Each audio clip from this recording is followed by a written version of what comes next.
Sidney Bernstein's film could only show the camps after they were liberated. They were mainly concentration camps where thousands of people of all faiths were worked to death. But there had been very different places, not concentration but extermination camps. Millions had been systematically murdered in what the Nazis called the final solution. As the German army moved eastwards, Jews had been rounded up, driven out of their towns and villages, and at first publicly slaughtered. Often the victims, like these near Riga, were made to dig their own graves. But these massacres were so public that German witnesses complained to Berlin. So from December 1941, 5 secret extermination camps were set up in remote areas of Poland and occupied Russia. Treblinka, Chelmno, Sobibor, Belzec and Malotrostinets near the Russian city of Minsk.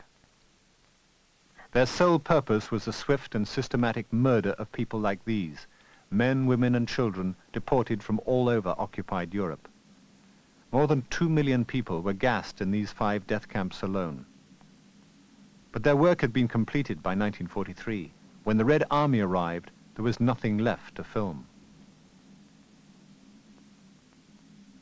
But the Russians did liberate this camp, Auschwitz-Birkenau, a huge extermination system, but also a slave labor camp. Here, a percentage were saved to be slaves for the Nazi war effort for as long as they could survive. In this part of the program, we concentrate on those who are still alive. They tell us what happened before the cameras got there. Leon Greenman had British and Dutch nationality. In early 1943, he was deported from Rotterdam to Auschwitz with his wife and 3-year-old son, Barney. At the time, they had no idea where they were going.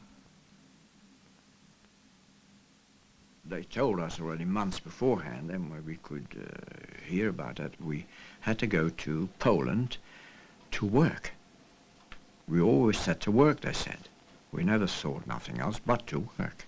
And we would see our wives at the weekends. So we accepted that. We didn't know better. If we would have known different, then something else would have happened. Hugo Grin, then aged 13, was deported to Auschwitz from Hungary as late as 1944. Even then, the name Auschwitz still meant nothing to his family. I found on one of the wagons a slip of paper which had on it the route of this train, and that it was going to go via Slovakia, eventually arriving at a place called Auschwitz-Birkenau. And I actually showed this to members of my family, my father and the friends, said, look, this is where we're going. And people looked at it and they said, well, fine. That which today is such a byword, at that time had no ominous significance for us at all. So actually the name didn't mean anything. Long train journeys, often in cattle trucks with no food or water, brought the deportees to their unknown destination. And we sat in that journey for 36 hours. And during that time, we didn't get a lot of sleep. We dozed off occasionally, and then we talked again. And I said to my wife, if I happen to be ill and not come back from there, don't forget, if you remarry, get a husband. That'll be good for the child. She said, of course. She said, and if I don't come back, you get a wife. That's good for the child. Journey's End, Auschwitz railway station. The first selections began. There was this man walking up and down the platform. He was clearly part of a detail that was going to clear the wagons. And he was muttering in Yiddish. Du bist 18 Jahre alt und du hast ein Fach. You are 18 years old and you've got a trade. And kept muttering it, repeating it over and over and over. And my father, who was at that point with me, he understood what this man was trying to do. I did not.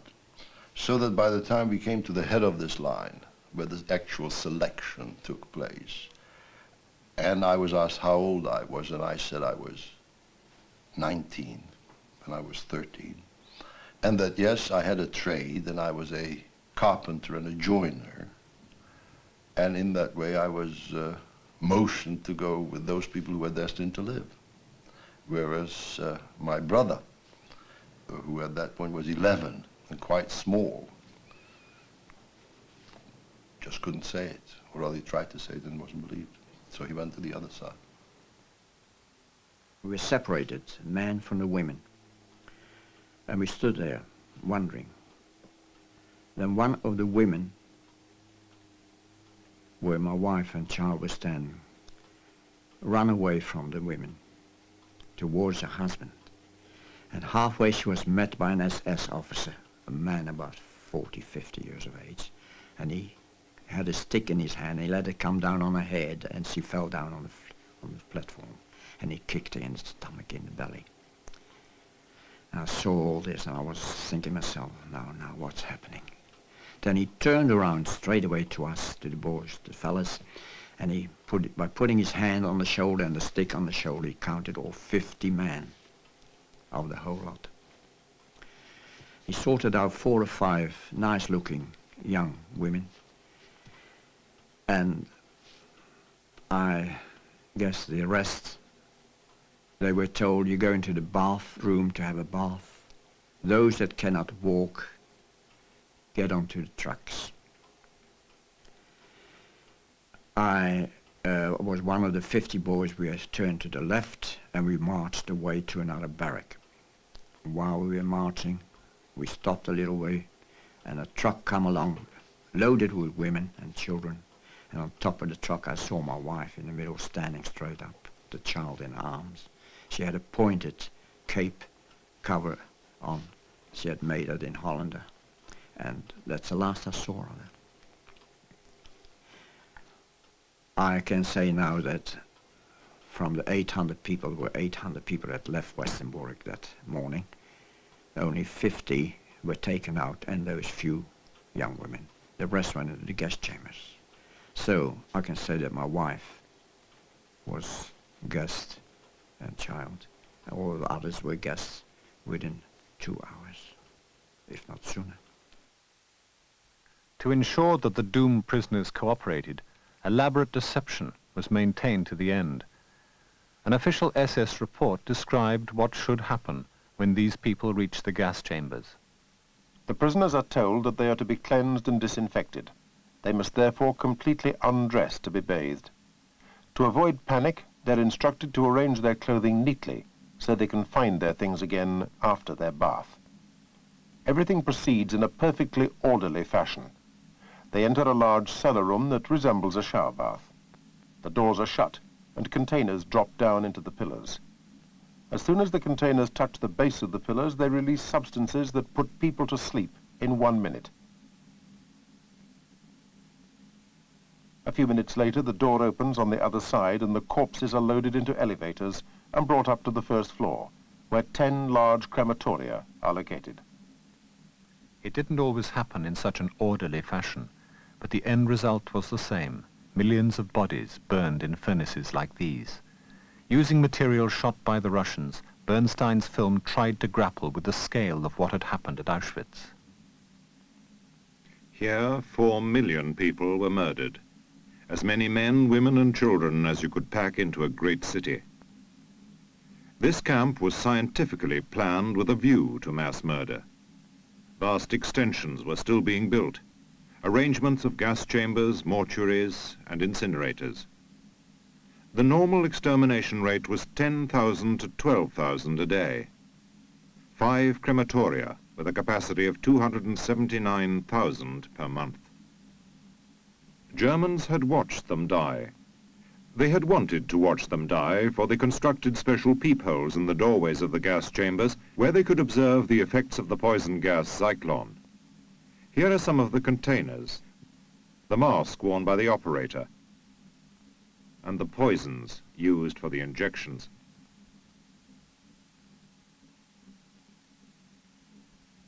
These children are twins. When identical twins were born to non-German parents, they were confiscated and handed over to an experimental station. German doctors injected them with diseases and attempted cures. Success in the cure was not important, as these children were written off, unknown. They had no names, only numbers tattooed on their arms. Those adults who were picked out to live were quickly processed. Clothes were taken away, head shaved, and then they were numbered. After being 2 days there, we got our number tattooed on our arm. You see, look. And that was already, to us, very immoral, you know. We felt like gangsters. I mean, all you have to do is to shave a man's head and immediately he's a nobody. He ceases to exist. And you isolate people from their families. Say somebody is taken with his family, then at one point they're separated, so you're alone. You get your head shaved and you get a number. You forget who you are. You're just nobody. The next thing is you get insulted. You get no food or just subsistence level. So you're hungry, you're cold, you're made to stand up for hours on end to be counted. You probably have dysentery. You're not allowed to go and relieve yourself. And the end result is that you are an animal, or worse than an animal. And to see this happen to people who started off as perfectly normal human beings, and it's a process that works very fast. I mean, you could do this to anybody around here in no time. You can deprive people of their human dignity and get animals. And then it's very easy to destroy these animals. Nothing to do with human beings anymore. If you were made of weakness, you went weak and you went into the gas chambers. The selections were once a month or so.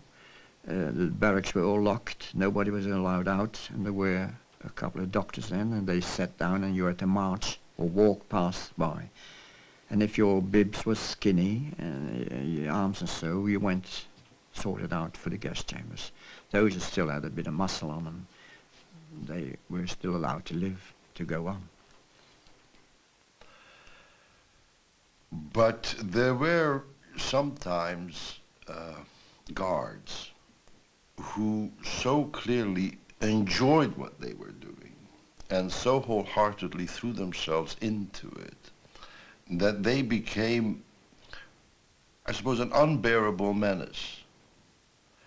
And the particular individual, he wasn't even a German, he was a Ukrainian, a young Ukrainian kid wearing an SS uniform, whose hobby, it seemed, was to, whenever there was any crowd of prisoners around, would simply take his rifle, swing it above his head, and then bring it down on someone, whoever, for whatever reason. I mean, no, for no reason. And so really, all of us was in this, I suppose, unbearable jeopardy. And then one day an opportunity presented itself where we thought we could actually kill him and then not breathe easier, but breathe slightly easier. And so it was done. There were 667 known escapes from Auschwitz, but after any resistance came swift reprisals, including public hangings. There were 12 Poles. It happened to be that one or two of the Poles had done something to an SS officer during the day. And for punishment, they took 12 to be counted for. And I saw the man stand on the little bucket, a little bunk, a little wooden box or something. And the capo of the camp, he put the nooses around their necks. And then he kicked away the little box and he hung. The second one saw what was happening. Then it was his turn. The third one saw what was happening, and so on. some of them didn't die quickly.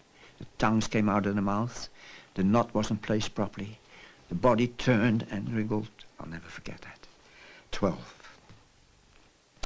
And when they were all dead, they were cut down, loaded on a barrow, and wheeled away. And then they said, now everybody into the barracks. And we went into the barracks and we queued up for our soup. We had to forget that.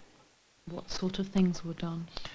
Anything from having to stand for hours, the whole camp, on appels, on sort of being counted, recounted, or simply just standing there, to what the Germans called being zentled.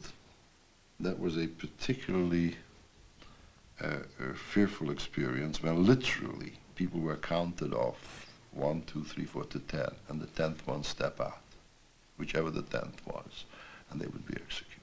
And I'd gone through 2 such zentlings in different places, and then you begin to realize also how chance it was that you were 9 or 8 and not 10. That's massive punishment, and it's a very powerful deterrent. The Nazis succeeded in concealing the full reality of Auschwitz-Birkenau from Western governments until 1944.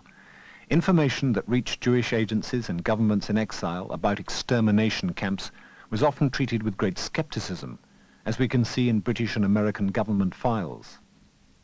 Historian Martin Gilbert has made a special study of these official documents.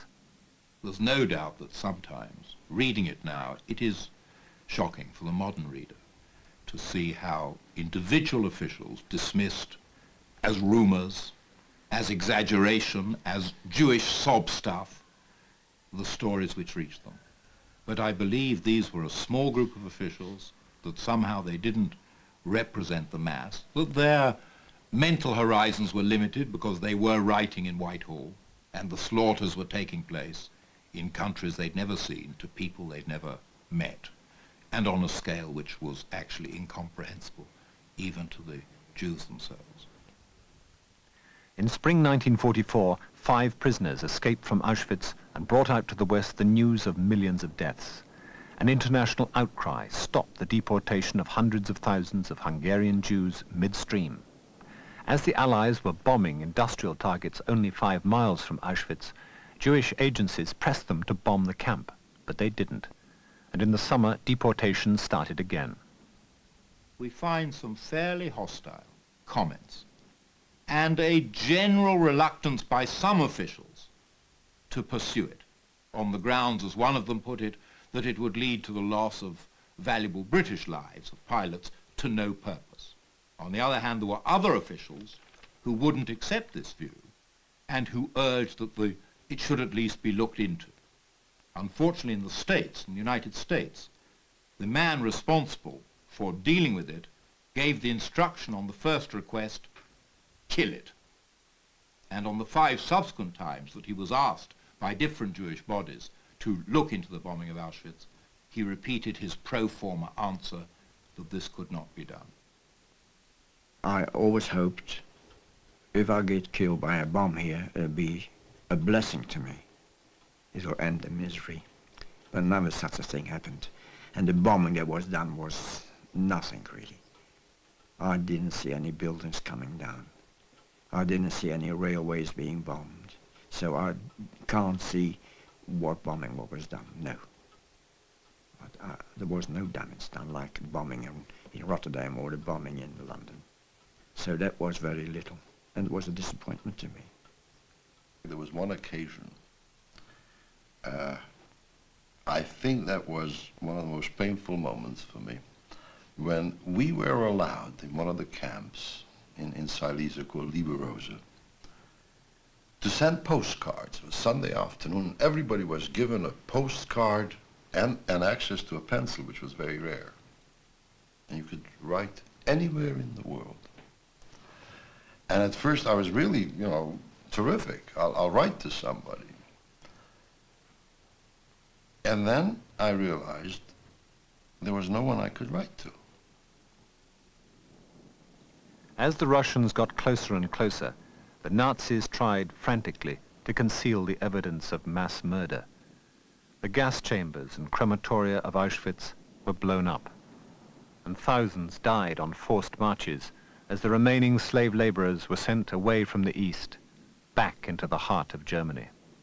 And we marched out. We walked from Auschwitz to Gleiwitz. A lot of incidents happened then. If you couldn't march along anymore, you were shot. I saw them run away from the march, saw the SS kneel down, his gun on the shoulder, and there was another one dead. What was the reaction of the German people along the way who saw you marching past? I can only say what I observed, because I actually don't know what they may have felt. But I was a very young boy, and I know that we looked awful, ragged, probably muddy many times. I'm sure we actually looked hungry. And it still continues to puzzle and to trouble me that I can recall not a single instance when we're marching through villages and towns and suburbs, and in the midst of civilian people who are busy going to and from work and leading ordinary lives, that no one ever said hello or good luck or whatever. And no one ever threw an apple or an onion or a potato or a piece of bread at us. We were, consciously or otherwise, ignored. And we actually marched through, if there is such a thing as physical indifference. It struck me that that's what we were doing. We were walking through indifference. By late 1944, the remnants of Auschwitz arrived at other camps, dumping grounds for thousands of prisoners. Leon Greenman went to Buchenwald. Everybody felt that the Americans were near. Liberation was near. And I see still the SS shooting their revolvers through the windows into the barracks, and the people rushing out of the wooden staircases at the sides of the wooden barracks in Buchenwald. And the first 5 or 6, they fell, and hundreds trampled on them. And when they all walked away, they were laying bodies. They were dead. In December 1944, Anita Lasker was sent by train from Auschwitz hundreds of miles to Belsen. We had no idea really where we were going, but we were told there were rumors that we were going to Belsen, and it's a very nice place. It's a place where people recuperate. Couldn't quite believe it. However, and we were also told that if we work hard and build the camp up, all will be very well. However, we got there, we were vintage prisoners, you know, we could smell, we could see how things are going. The influx into these camps was now so enormous that at the end conditions were worse than ever. Then came liberation. 2 days later, about a dozen American soldiers came in. Must have been doctors and photographers and picture people. And they came into my barrack, and my capo said to me, the German capo, he said, you speak English, you talk to the people. So I talked to them. I introduced myself and I said, hello, glad to see you. And it smelled to death and it smelled to dirt in the camps. And for an outsider, of course, was something not nice. So he said, well, we've seen it all. I said, you've seen nothing. I said, please come along with me. And I took them from bed to bed, pulled the blankets away, and I said, look, skeletons, bones and skins. That's what they've done to us. And big, strong soldiers, they turned away. They were disgusted with it. When these camps were liberated, the world was shocked by the sight of these people. But they had survived. They were still living. They could be filmed. Their families couldn't. I think to me probably the most painful thing is the one thing that I didn't actually see but I know happened. For instance, what happened to my parents. They were taken away one fine day, and the next thing I knew was a postcard from my father from a place called Ispica that nobody's even ever heard about, where he just wrote the beginning of a psalm. I lift up my eyes to the hills, from whence cometh my help. I found out that these particular people dug their own graves and were shot into them. So in a way, to me, although I didn't see it happen, is the most painful thing that you live with. You know? The first newsreels of concentration camps caused considerable impact. In occupied Germany, civilians were forced to watch them, as were German prisoners of war in Britain. At the end of April 1945, Churchill's Minister of Information, Brendan Bracken, referred to Sidney Bernstein's documentary in the House of Commons. The material is being used by the Ministry of Information for making a film to be shown in Germany, and a version of this will be available for showing to audiences in this country. Conceived in wartime, the documentary was aimed at the German people, and its message was summed up in the final sequence. It remains for us to care for these, the living. It remains for us to hope that Germans may help to mend what they have broken and cleanse what they have befouled.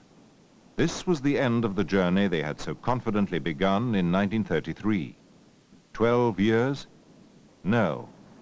In terms of barbarity and brutality, they had traveled backwards for 12,000 years. The film neared completion, but for the government, peace was to bring new problems. On August the 4th, 1945, Sidney Bernstein received a memo from the Foreign Office. My personal opinion is that we need a first-class documentary record of these atrocities, and that we cannot be content with the rather crude and unthought-out newsreel so far shown.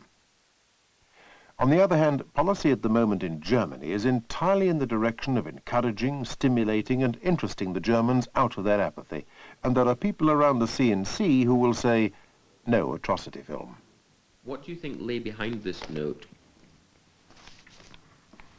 Nothing behind it in the sense of some deep mysterious thing or somebody sabotaging the national effort.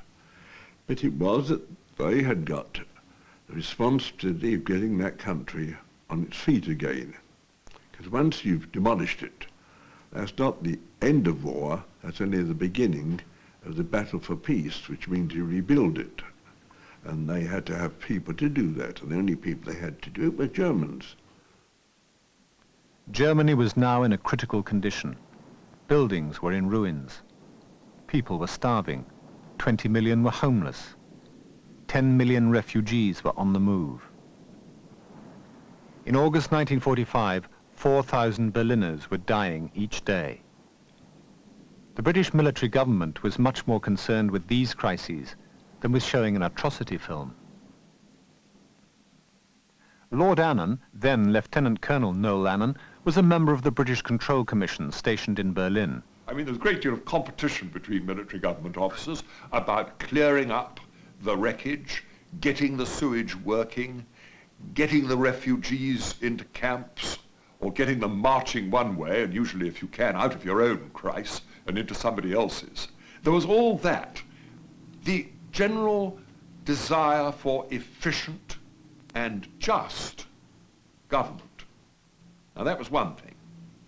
The second thing, I think, that the colonial mentality showed itself in the British was, well, if we've got to get these people working, and working with us, the sooner then that we, as it were, can get them on our side and make them realize that we are really going to be their leaders, the better.